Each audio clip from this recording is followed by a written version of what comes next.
Hey everyone, welcome back to The Evil Within. This is my New Game Plus kind of fun run. This is going to be chapters 6 through 10. So, again, I'm just going to talk a lot about like differences between this and a no upgrade run, strategies, game design, all that great stuff. So, at this part, I'm kind of just using that barrel tactic like I did before, where I like hit both as they're coming out of the window, and then I kite that enemy into it while it's still on fire because the fire from that stays lit. I think it's funny that this part, as well as this whole run, last time was so hard, and then here I'm just coming back through and I'm basically just annihilating it with all my upgrades and stuff. Although it's really not just the upgrades, it's really just the fact that when you understand the weapons in this game, how easily you can just annihilate everything. Like a lot of games are hard because they require a lot of like dexterity in a way. So for example, Doom Eternal came out recently and I've been playing that. And part of playing that game well is basically having dexterity and having a sort of like execution and precision in your inputs. And to a degree, I get kind of tired of stuff like that in games. This is kind of one of those games where a lot of the difficulty comes from knowing the game, like really understanding the details of things. And in a way, I prefer that because, I don't have to worry about having an off day or whatever. As weird as it sounds, I don't have to worry about like my skill eroding or something like that. I just know that if I know the game, then I'll basically always be good at it and always be able to have a good time with it. I don't know if that makes any sense, but anyway. So here I'm kind of doing the same tactic I did before. I'm hiding back in this hallway. It's just so good that with or without upgrades, you might as well do it.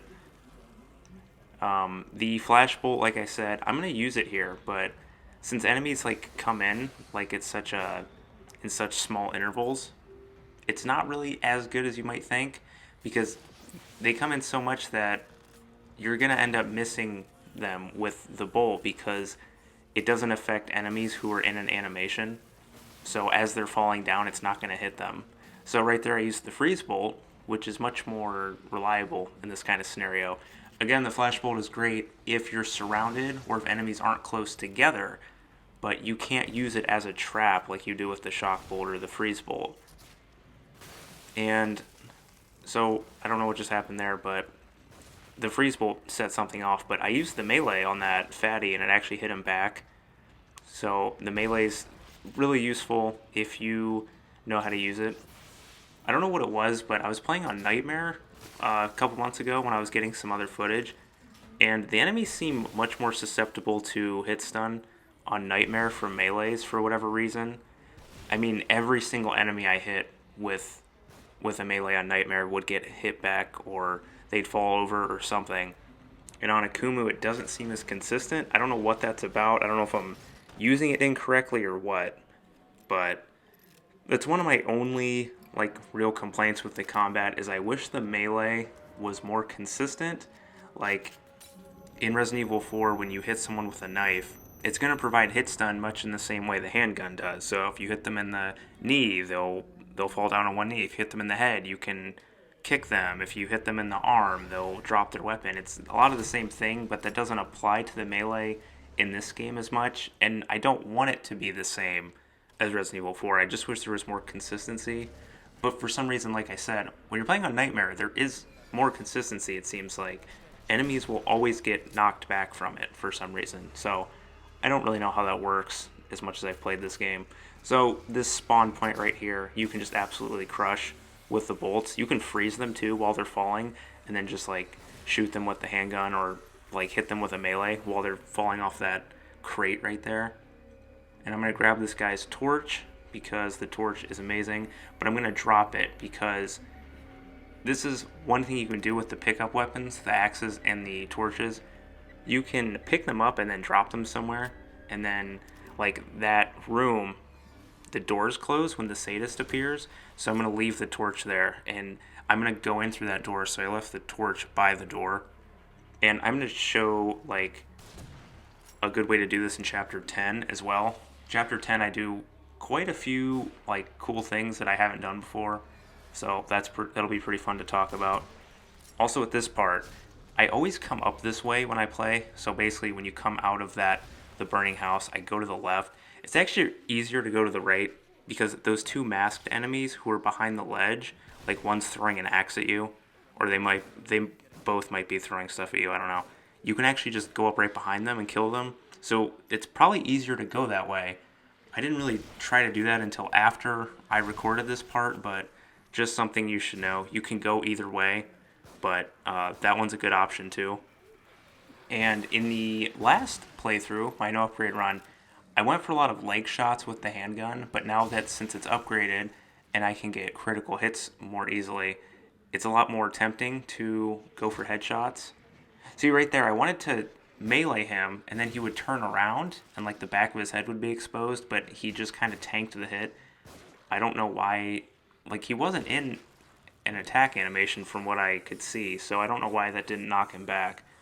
But anyway, headshots, when you have the handgun upgraded, like you kind of have to choose, do you want headshots for the crits or do you want the leg shots for the match throw and then the potential group kill?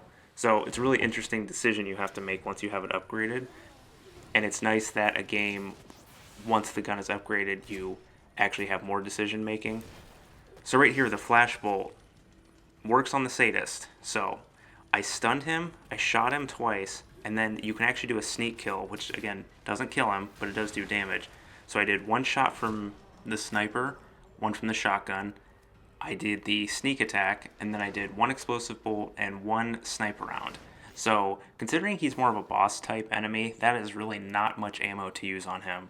There's probably better ways you could do it. You could actually pick up one of the axes and use that. What's interesting is that the sadist in this chapter has a resistance to fire, unlike the ones in chapters 3 and 15 who have weakness to fire, and I'll actually show you that in the last chapter during that sadist fight.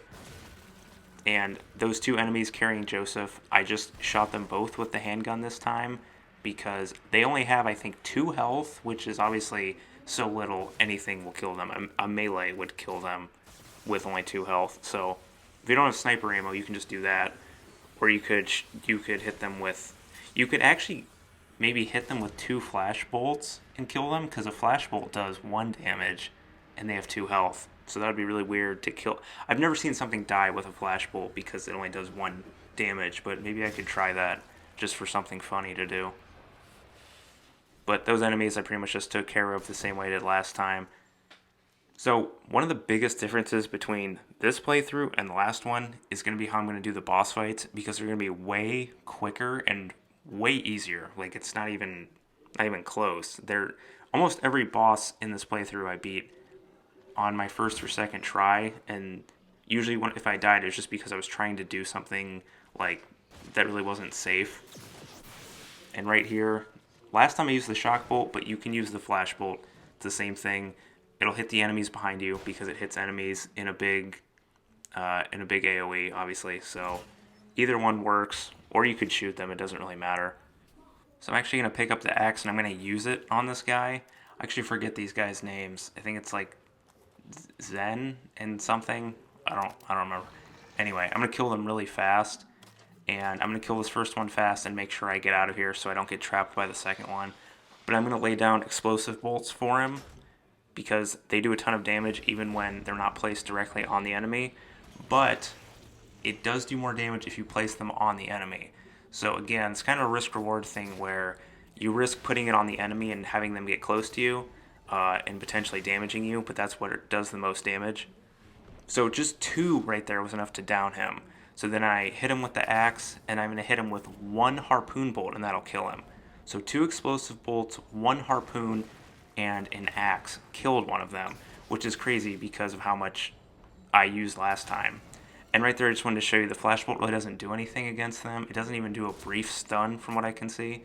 But the harpoon bolt, when it's maxed, when it's on fire, does do stun. So that fire stuns almost anything in the game aside from traumas.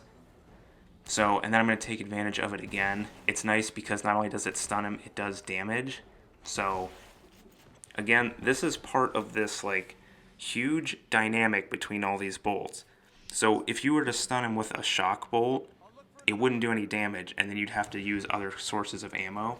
But that stuns him instantly, and it does damage, where the explosive bolt takes a second to stun and do the damage. So again, there's all these little intricate ways that these bolts are different. And right here, I'm going to kind of do the same thing I did last time, use shock bolt and the sniper rifle, but he's like jumping around in the bush, and I'm just kind of like sidestepping and hitting him with the sniper rifle, and he's down already. That was it. Again, the guns, when they're upgraded, do so much damage. And I hit him with the explosive bolt, but I didn't get to show you.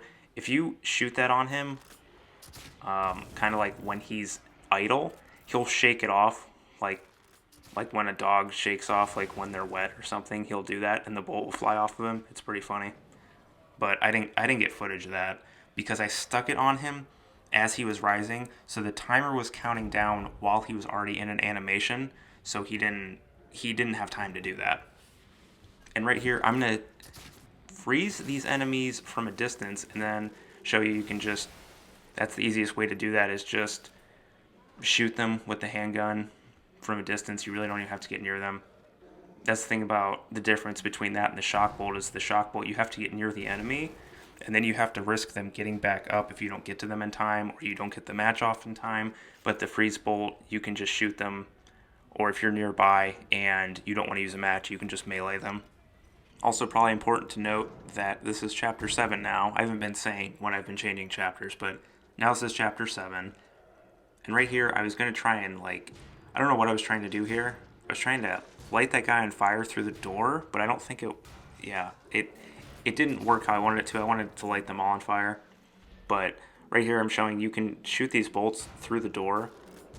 And again, harpoon bolt max kills them in one hit. You don't even have to do this because there's that lever up top, and it's a spike trap that just kills them all anyway. But if you didn't see it, or you wanted to do something else, you could do that. Or you could shoot them with the shotgun, or whatever your heart desires, basically. And right here, I have the sniper rifle out. So one sniper round to the head at max damage kills them, which shouldn't come as a surprise because it does so much damage. And alter egos really don't have that much health. I could be wrong. I believe they have the same amount of health as the haunted do. It's just that the way it's distributed is different, because the haunted, you can knock them down a lot easier and kill them with a match, whereas the alter egos are a little more tanky in terms of their actual structure. You can't knock them over as easily. You have to use explosives. It's a cool way to give them their own flavor over the haunted, which the haunted already are so varied and have so much to them, especially between their different enemy models, which are basically different enemies. But it's nice to have these enemies here too. And right there, I hit him with a flash bolt from behind, and it kind of gave him some knockback, or I guess it was more of a knock forward. So it kind of has like what it would be like if you hit him in the body with a shotgun blast. So the flash bolt works against them, it just doesn't work the same way. Again, giving them their own little flavor over the haunted. You can still use it, it'll still stun them, it'll still give you an opening. It just won't give you that free sneak kill like you can have against the haunted. Again, I think that's fair since they're a lot slower than the haunted, and they don't have any kind of projectile or anything like that. So I think it's fair that the flash bolt doesn't give you an outright free kill, but it does give you an opening. Again, you have to knock them over to get that free kill with the stomp. And speaking of stomps, I'm going to stomp this one because he's basically just asking for it. And then up here with the crank you have to turn and the enemies coming out of the door, I'm going to show you, I talked about how the crossbow is kind of works with the game's level design. You can kind of set traps in order to make yourself get through sections more easily and faster. If you want to speed run, that's kind of what you want to do in a lot of situations, is use stuns or buy yourself time. So enemies come out of these double doors here. So if you place the shock bolts far enough apart so that one doesn't trigger the other.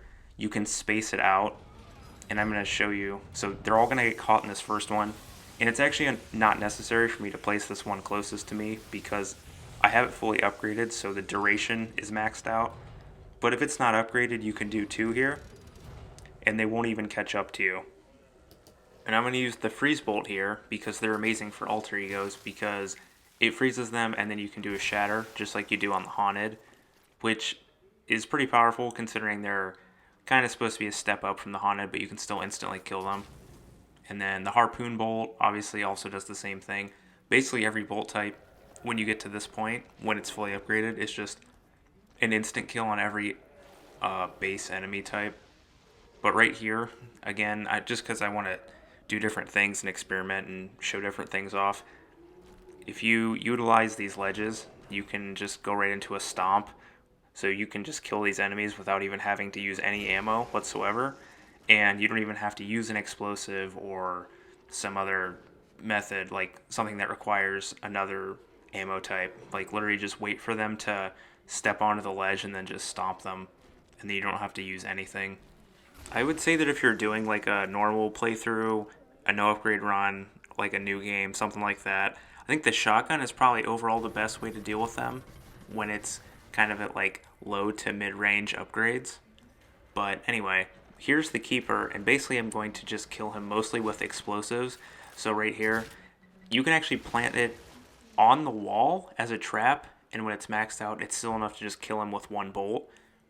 So the explosive bolt does more damage to enemies when it's stuck to them, and for some reason, it seems like it does more damage to the enemy when it's on like the middle of their body. So I don't know why that is, but it's not like you don't want to put it on their head necessarily. You want to just stick it like in their torso, basically. But the keeper, if the explosive bolt is upgraded all the way, it'll still kill him in one hit.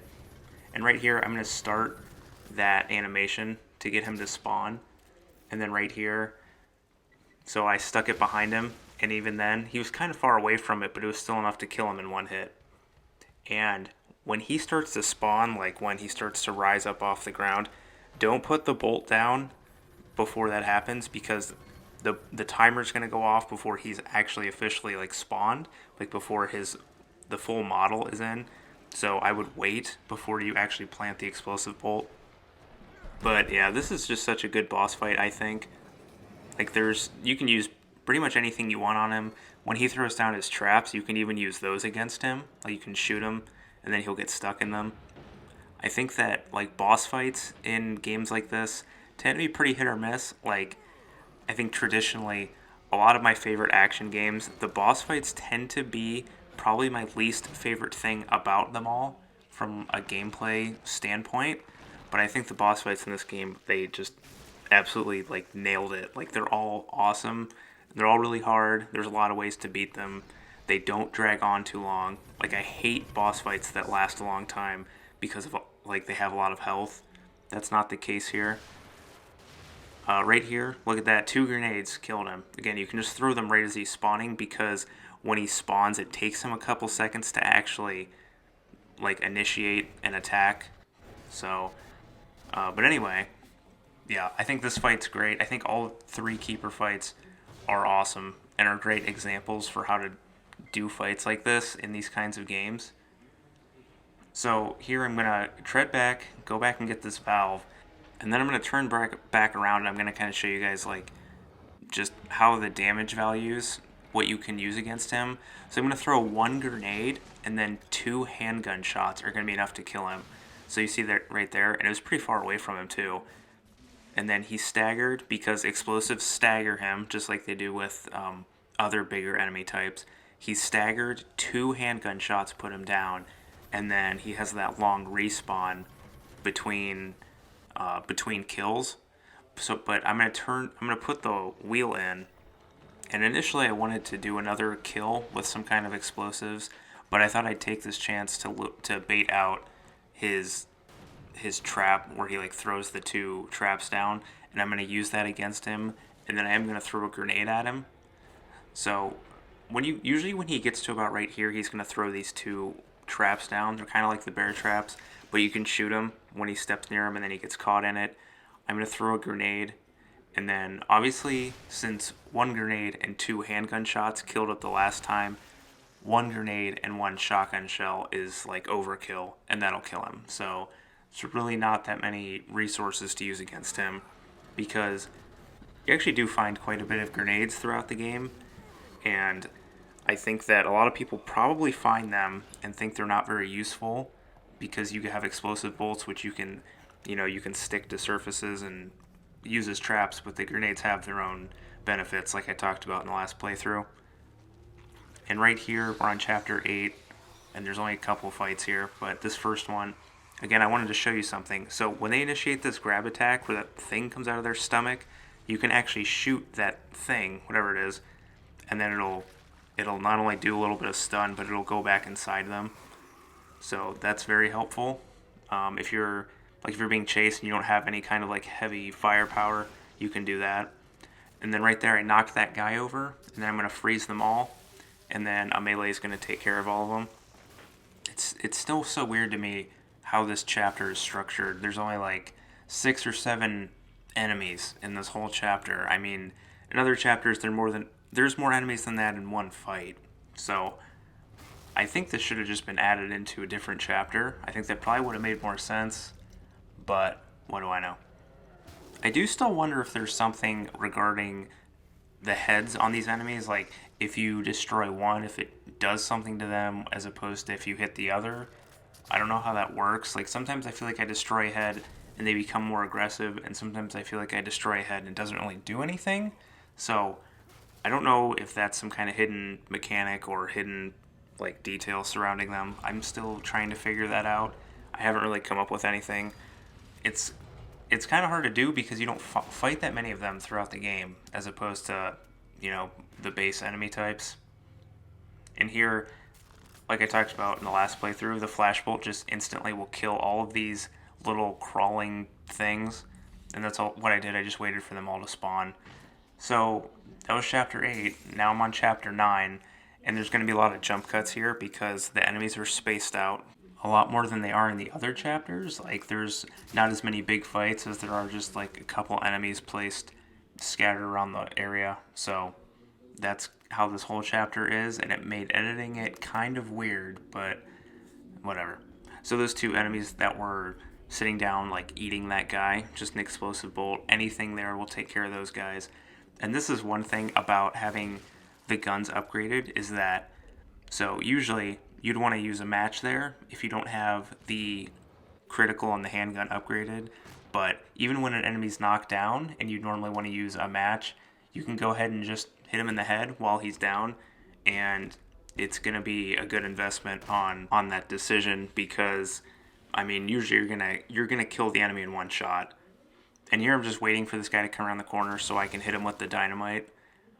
I just like to hit them with the time bombs. I just think that it's just super useful. And here he's going for that desperation attack like I talked about.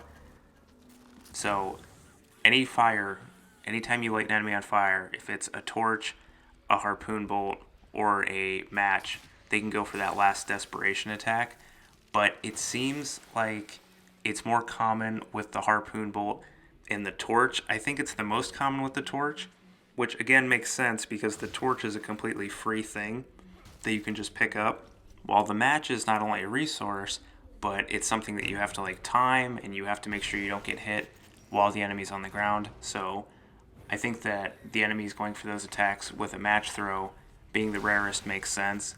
In fact, it's really rare that happens. So here I just decided to include this chase sequence again, just because last time I think I said that you can't melee the locks, which is totally wrong. You can definitely melee the locks. I just wasn't hitting them right last time. But I'm just kind of showing, like, if you want to disarm all these traps, you can. Like, if the monster's kind of coming in, like, where you're at, you can just usually wait it out. Like, if you want to just retreat and go back into, like, a corner, it's usually going to, like, walk in a way that isn't coming straight towards you, so you can usually get around it. But going back to that thing about the fire and the enemies going for that desperation attack, I really am not a fan of when games aren't consistent with their rules. So to me, I think a good action game should have a lot of details, a lot of options for the player, should be challenging, and it should be consistent. And this is one thing that over time really got on my nerves about the Resident Evil 2 remake is how the damage, or it's not the damage you do, it's the enemy health is so inconsistent that you basically can't form proper strategies or even improvise properly because you just never even know what's going to happen. And so the game's combat is mostly just about how do you essentially avoid combat, is how speedrunners and high level play handles the game, really. But anyway, I'm doing that same tactic I did last time where you just shoot the enemies as they're rising and they'll fall back down. So then I would shoot them and then wait for them as many to spawn as possible and then light them all on fire. And then right there I just ran around so the monster didn't catch me and then did another match.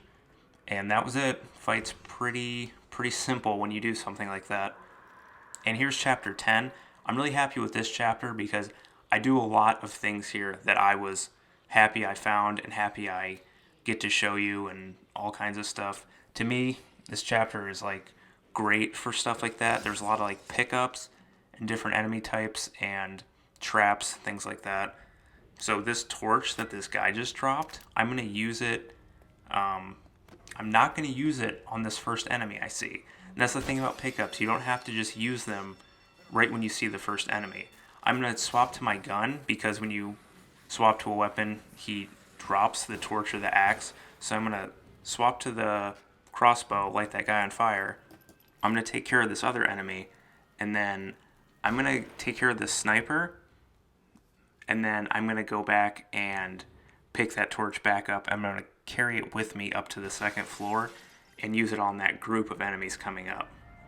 And I actually lied. I'm not going to take care of this guy because I decided that I would take this opportunity to do something else that I have in mind that I didn't get to show last time because I wasn't using the flashbolt. So I'm going to leave that guy there for now. So I'm going to bring the torch up here. I'm going to drop it on the ground. I'm going to use a flashbolt, and then they're going to be stunned right next to each other. And I'm going to come over here, and I'm going to hit these guys with the torch. And it's important because the fatty, he wouldn't have died to the axe had I would have brought that up here, but the torch is an instant kill. So it killed both of them. And then these two enemies, I guess I just forgot were in here.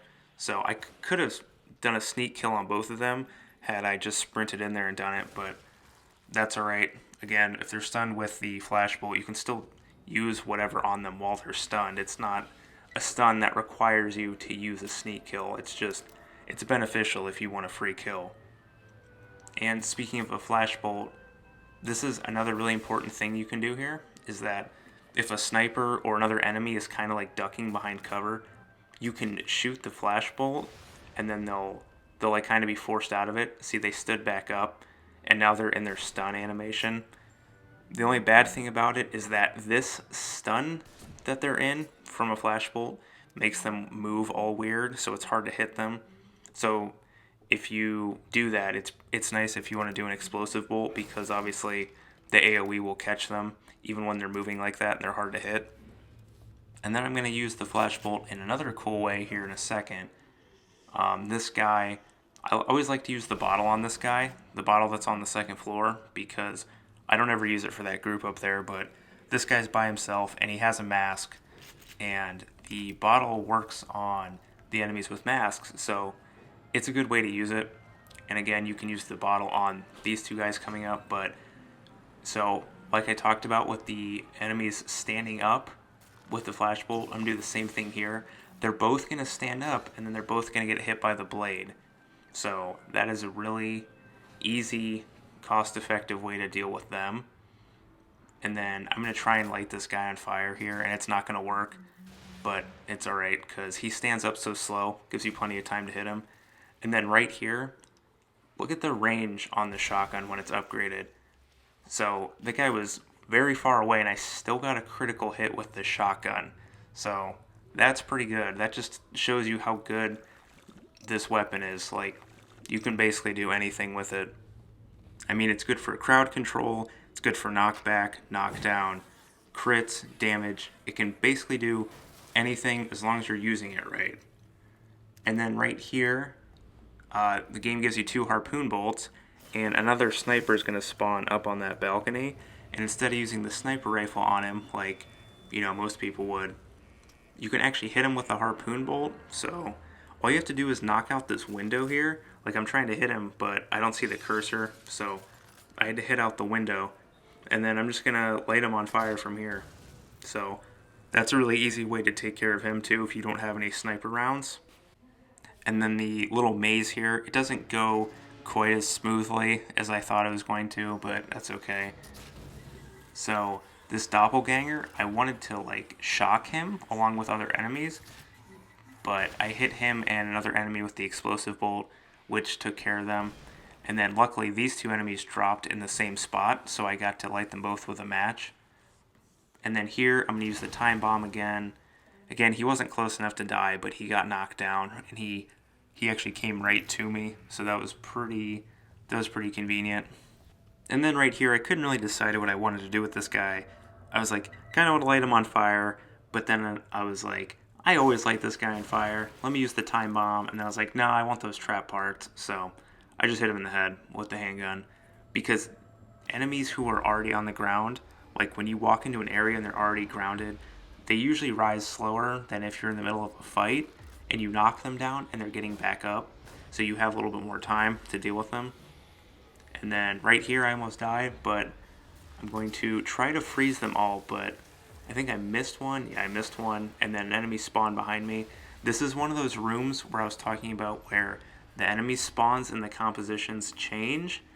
So I didn't know for sure if another enemy was going to come up behind me, because sometimes there's only 3 enemies in this room, but there can be 4. It just depends on some RNG. Like usually if there's a fat enemy, 1 less enemy spawns, obviously because they're a little tankier. So, and then right there I meleeed that. I meleeed her, but it didn't knock her back. That second time it did, but the first time she just kind of tanked it. So it kind of caught me off guard a little bit. And then here the trauma is going to come out from behind this shutter, and I'm going to freeze him. And again, the shock and the freeze bolt both work on the trauma. So, but the freeze bolt he'll kind of do the same thing where when he comes out of being frozen, he's going to just keep attacking you. But I threw a grenade because explosives are what's going to stagger the trauma along with enemies like not the sadist, the keeper. So, and then again, he got past a certain health point, so the weak spot on his back is going to show. And I think I stuck the explosive bolt like right on it, so that was enough to do it. Again, these are really, really well-designed enemies, because those weak spots, not only did they take a second to come out, with the shock and freeze bolt, you have time to get behind them to hit it. Plus, in that second phase, like I kind of talked about with the amalgam, it's like they have a weak spot that's very visible and very obvious, but they get like an increase to their threat level. Like the traumas have long-ranged attacks, just like the amalgam will kill you in one hit, that kind of thing. So that enemy got caught in the bear trap, which was really awesome, so I could hit him with the shotgun. And then here, you see the fire on the traumas only does a little bit of hit stun. It's not like it does with the other enemies where it full-on stuns them. So I'm going to use shock bolt, that's going to hit both of them. And then this explosive bolt, I was thinking, well, if I miss that enemy in the back, it's going to stick to the wall, and then I can still use it. Because when you run by the bolt, it's not gonna go off. But here, I could either wait for the timer or shoot it to activate it, and there it killed the one, and then it damaged the one enough to where he was almost dead. So just the sniper round took him down. So again, that fight was much quicker than it was in my last playthrough, because it took advantage of the shock bolt and the explosives, which are both extremely powerful against them, even being probably the hardest regular enemy type in the game. And here with Laura, I'm really not doing anything smart or interesting or even remotely fun to watch, but I have the brass knuckles equipped, which if you beat the game on Nightmare or Akumu, you unlock, and it's like a huge buff to your melee damage. I think it does like 300 350. It's 300 and some damage per attack, which regular haunted have between like 120 and 150 health. So if that puts things into perspective. But I'm just kind of showing that with Laura, you can just kind of run in circles around her and she won't hit you. But again, you have to like not sprint. I've noticed that sprinting kind of makes her attack differently, and if you get too much distance between you and her, she'll like move faster and stuff like that. But if you stay close and just kind of go like the normal run speed near her, this is basically all you have to do. You could do the same thing with like the shotgun or the rifle or whatever else. If you want to like use harpoon bolts, you could do this. But again, this takes forever if you're not on an upgrade run, so I don't recommend doing it. I was just doing this to like show you how easy it is and how easy it is to take advantage of her AI if you're stuck in this room or whatever. I really don't think the rewards for killing her are very good. It's like one locker key, ammo of every type, and then like some gel. Like I think it's like 5,000. Like that's really not enough for how hard it is to beat her when you don't have like the powerful like weapons you get for beating the game. So I think it should have been like 2 or 3 locker keys maybe, and then like 30,000 gel maybe. I don't know, random number, but I think it probably should have been like just as much, if not more, than the final boss, which the final boss is I think 50,000, and this is way harder than the final boss. So I don't know why it's not more, but I got the trophy for it because this is the first time I beat her on this account. Like when I played this game when it first came out on the PS3, I killed her, but I haven't killed her in the whole time I've been playing this game on the PS4. So that was kind of funny to get that trophy. I mean, it's interesting to think that I still don't have the platinum for this game as much as I've played it. Like, it's insane. I've played it probably 8 or 9 times just in the last 6 or 7 months. Well, actually, right here, I recorded how much or what the rewards are. So 6 trap parts, 2,000 gel. Like that's not enough. It should have been. I really think it should have been 2 or 3 keys, and then like 10 to 15 times that amount of green gel. And then trap parts probably should have been a little bit more too. But then you could say like that makes this boss too easy if they really would have done all that. So I don't know. But anyway, this boss also I kill really quickly. He takes like 1.5 damage, I think, when you hit him in that eye. So make sure you do that when the fight starts. And then here, explosive bolt while he's preparing to charge, and then a shock bolt to catch him while he's charging. Another explosive bolt to hit him during the animation. And then basically I'm just gonna, like, he's already initiating his second phase after 2 explosive bolts and a sniper round and a couple of shotgun shells. So here I'm just gonna unload sniper rounds into his weak spot. I think it's 3 shots. Yeah, 3 shots. That's it. That's the whole fight. I didn't have to go into the other rooms.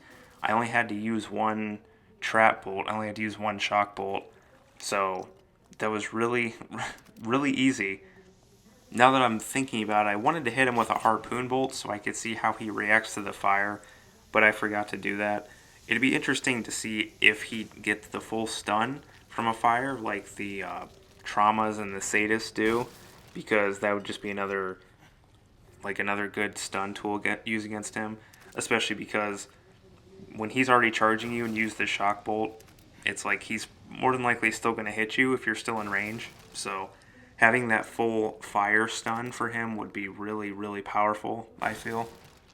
At this point, I just have a ton of ammo. I have 20 shotgun shells, which is like, it's funny, in other games, 20 shotgun shells would not be very much, but in this game, that's like, you basically hit the lottery. So that's pretty awesome. At this point, I'm like, wow, I'm going into chapter 11, which is on a no upgrade run, kind of like the roadblock for resources, but I was going into it here with pretty much everything I could want, so that's pretty awesome. But that wraps this video up. Next video is going to be chapters 11 through 15 on my New Game Plus run, so hope you guys enjoyed it. I'll see you next time.